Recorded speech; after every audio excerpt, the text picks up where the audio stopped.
30 లక్షలు తిరిగి తీసుకొచ్చిన బాలుతో గొడవ పడుతున్న మనోజ్, కళ్ళు తిరిగి పడిపోయిన మీనా తల్లి కాబోతుందని తెలిసి కుట్రలు మొదలుపెట్టిన రోహిణి, చెంప పగలగొట్టిన బాలు, షాక్లో ప్రభావతి.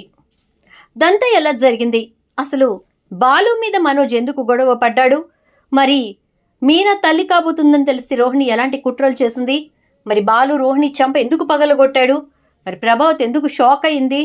దాంతో కూడా వీడియో ద్వారా చూసేద్దాం. ఎక్కడ వీడియో స్కిప్ చేయకండి, చివరి వరకు చూడండి, పూర్తిగా మీకు అర్థమవుతుంది. వీడియోని లైక్ చేయడం, షేర్ చేయడం మర్చిపోకండి. మీ లైక్, షేర్ మాకు కొంచెం సపోర్ట్ ఇంకా ఎంకరేజింగ్గా ఉంటుంది. మొత్తం మీద బాలు అయితే మీనాతో పాటు కలిసి ఇక యాక్టర్ వాళ్ళ ఇంటికి వెళ్ళాడు. అలా వెళ్ళినటువంటి బాలుని పరిచయం చేసుకున్నటువంటి తను ఇక మీనా వాళ్ళకే కాంట్రాక్ట్ ఇస్తున్నాననే విషయాన్ని చింతామణికి చెప్పేశాడు. మీరు ఓన్లీ బయట వరకు డెకరేషన్ చేయండి, ఇక లోపల పెళ్లి మంటపం దగ్గర, తర్వాత పూజల దగ్గర మొత్తం అంతా కూడా వాళ్లే చూసుకుంటారు, మీనా వాళ్ళకే ఇస్తాను అంటే చింతామణి కోపంగా వెళ్ళిపోతుంది. ఇక బాలు మీనా అయితే ధవళేశ్వరంలో ఉంటున్నాడు అతను అని చెప్పి తెలుసుకుంటారు ఈ యాక్టర్ ద్వారా. ఎందుకంటే విల్లా కొందాం అనుకున్నానని, తీరా చూస్తే డాక్యుమెంట్స్ అవి ఇవ్వమంటే, ఈసీ అది ఇవ్వమంటే ఇవ్వలేదని, ఇక ఆ మాటలతోటి నాకు ఫ్రాడ్ అనిపించి నేను అతన్ని దూరం పెట్టానని, అంటే మా అన్నయ్య మాత్రం ఇరుక్కుపోయాడని బాలు చెప్తాడు. ఇక ధవళేశ్వరంలో ఉంటాడని తెలుసుకుని మీనా ఇంకా బాలు ఇద్దరూ కలిసి ధవళేశ్వరం బయలుదేరుతారు. మొత్తానికి లాంగ్ ట్రిప్ ఇలా అయ్యిందనమాట అని చెప్పని అనుకుంటారు. ఈలోపు ప్రభావతి అయితే ఫోన్ చేస్తుంది. బాలు మాట్లాడి మీనా ఒక 2-3 గంటల వరకు రాదు అని చెప్పేస్తాడు. ఇక తరువాత మొత్తానికి ధవళేశ్వరం వెళ్ళి అందరినీ ఎంక్వైరీ చేస్తూ ఉంటాడు. అలా ఎంక్వైరీ చేసే క్రమంలో మొత్తానికి వాడి గురించి తెలుస్తుంది. వాడు ఇక్కడ చేపలు అమ్ముతూ ఉంటాడని చెప్పని అంటే, మరి అతను మీరెందుకు అతని కోసం వెతుకుతున్నారంటే 30 లక్షలు మా దగ్గర నుంచి కొట్టేశాడు అంటే, అందుకోసమేనా ఆవిడ గారు పూటకో చీర కడుతోంది అని చెప్పని అంటారు అందరూ. ఇక గబగబా బాలు వాళ్ళు వాడిని వెతుక్కుంటూ వెళ్తారు. కరెక్ట్గా వాడు దొరికాడు అనుకున్న టైంకి, చుట్టూ జనం వచ్చి గుమ్ముగూడిన టైంకి మనోజ్ ఫోన్ల మీద ఫోన్లు చేస్తూ ఉంటాడు. ఏమైందో, ఇంట్లో ఎవరికన్నా ఏమైనా అయిందేమోనని చెప్పి మీనా లిఫ్ట్ చేయమంటే ఫోన్ లిఫ్ట్ చేస్తాడు. ఇక అప్పుడు ఒరే నీ ఫ్రెండ్ నవీన్ గడికి ఫోన్ చేయరా, వాడు 3,660 రూపాయలకి బేరమాడి నీ పేరు చెప్పి ఇస్త్రీ బెట్టని 30 రూపాయలు తక్కువ ఇచ్చి వెళ్ళాడ్రా, ఆ 30 అర్జెంటుగా పంపించమని చెప్పు అంటే, సర్లేరా దీనికోసమేనా ఏదో కొంపలు మునిగిపోయినట్టు ఫోన్ చేసావు అని అంటే, 30 రూపాయలరా మరి అని అంటాడు. అనేసరికి ఈ లోపు వీళ్ళు జారుకుంటారు.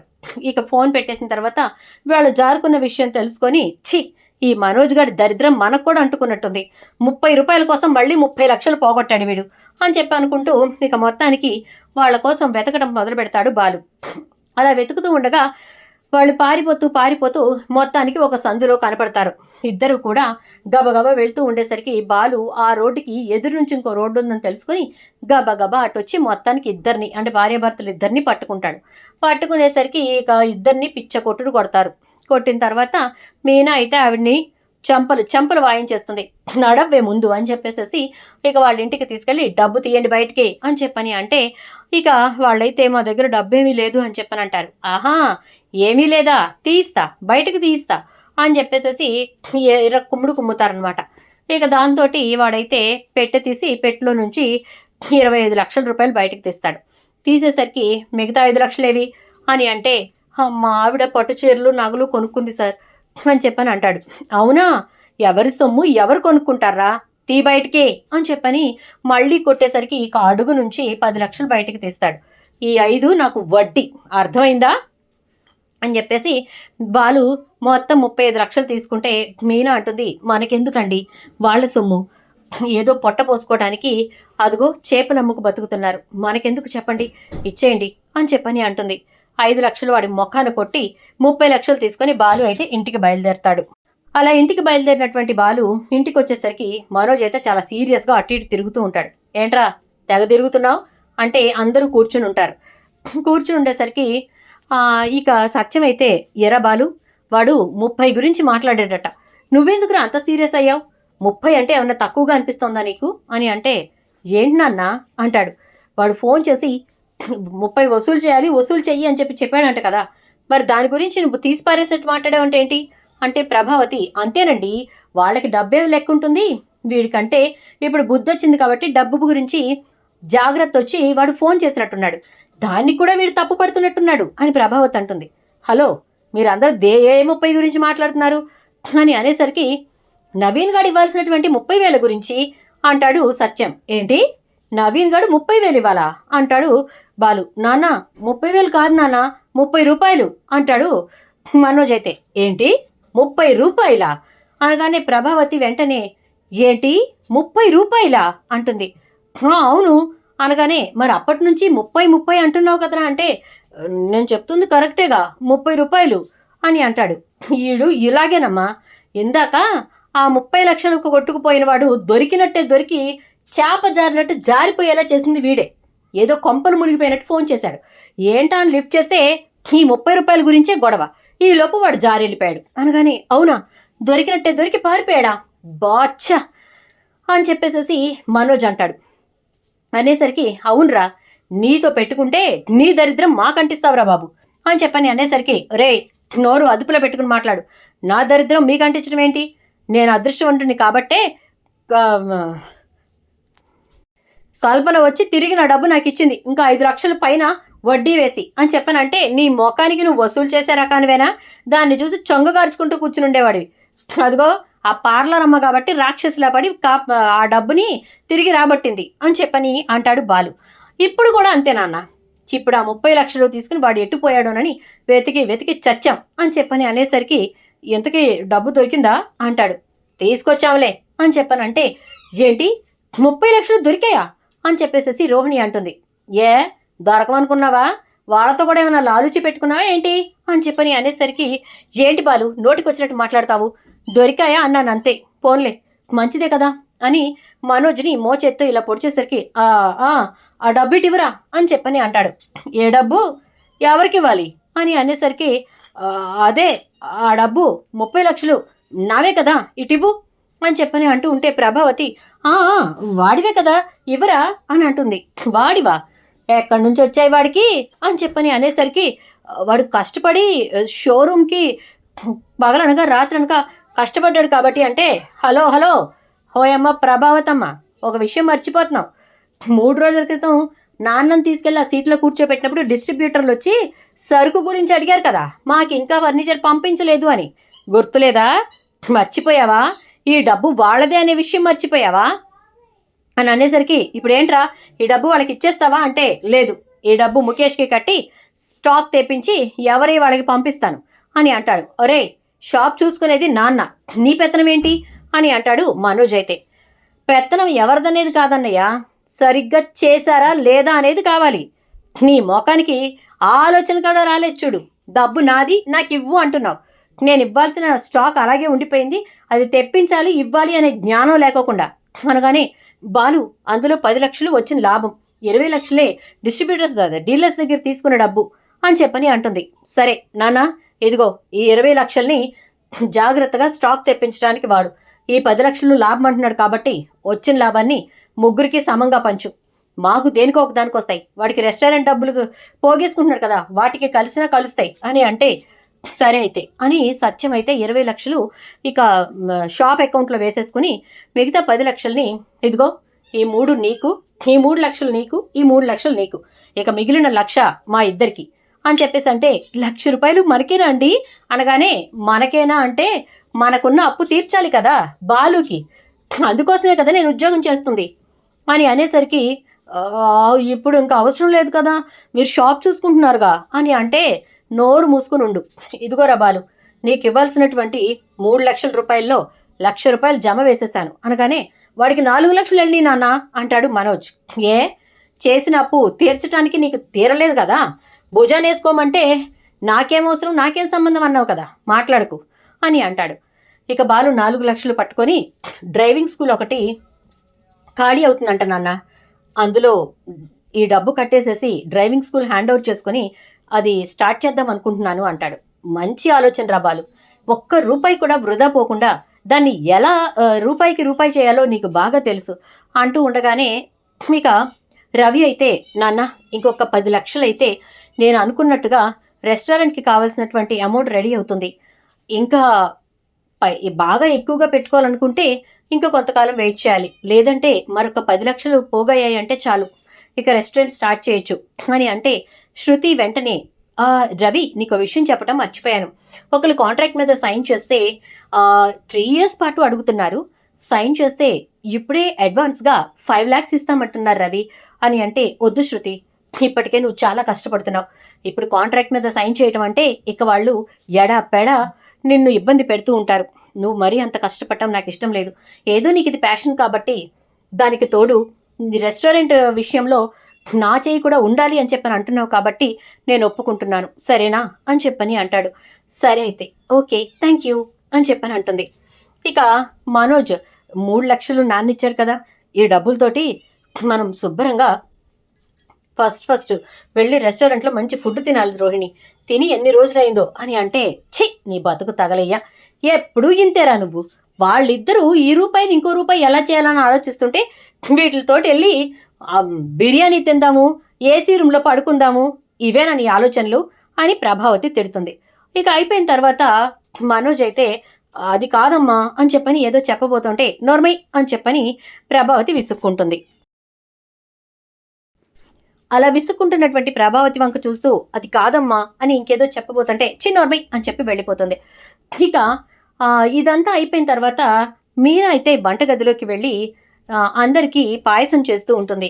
ఏంటి సడన్గా పాయసం చేస్తున్నావు అని చెప్పి బాలు అడిగితే, పోయిన 30 లక్షలు తిరిగి వచ్చాయి కదండి, అందుకే అందరూ నోరు తీర్చేసుకుంటారని అని చెప్పని అంటుంది. అనేసరికి ఇక కామాక్షి ఫోన్ చేసేసరికి ప్రభావతి వచ్చి సత్యం పక్కన కూర్చుని కామాక్షితో మాట్లాడుతూ ఉంటుంది. ఇక అందరికీ పాయసం ఇస్తుంది మీనా అయితే. కామాక్షి ఏంటి 30 లక్షలు దొరికాయటగా అని అంటే, అవును వదిన దొరికాయి, 20 లక్షలు షాప్ కోసం పక్కన పెట్టి 10 లక్షలు మా నలుగురికి పంచారు మీ అన్నయ్య అనగానే, నలుగురికా అని చెప్పని అంటుంది. 3 కొడుకులకి 3 లక్షలు ఇచ్చారు, 1,00,000 రూపాయలేమో మా అప్పులో జమేసుకోమని బాలు కట్టారు అని అంటుంది. పోనీలే, మొత్తానికైతే బాలుగాడు కష్టపడి ఆ డబ్బుని రికవర్ చేశాడనమాట అంటే, చేశాడులే పెద్ద గొప్పగా అని అంటుంది. ఛీ నువ్వు ఇంతే వదినా, ఎప్పటికీ వాడి గొప్పతనాన్ని ఒప్పుకోలేవు అని చెప్పి తిడుతుంది. అయిపోయిన తర్వాత ఇక మీనా తీసుకొచ్చిన పాయసం అందరూ తీసుకుని తింటూ ఉంటారు. చాలా సంతోషంగా ఉంటారు. ఎందుకంటే పోయిన డబ్బు తిరిగి రాదు అనుకుంటే ఇటు నుంచి పోయినటువంటి 40 లక్షలు తిరిగి వచ్చాయి, ఇటు 30 లక్షలు తిరిగి వచ్చాయి, ఇటు నుంచి షాప్ నిలబడింది. ఇలా అందరూ కూడా చాలా హ్యాపీగా ఉన్న మూమెంట్లో అందరికీ పాయసం ఇచ్చేసి మా మీనా అయితే ఎందుకో కళ్ళు తిరుగుతున్నట్టున్నాయి, పైకి వెళ్ళి పడుకుంటాను అంటుంది. సరే అయితే అంటాడు బాలు.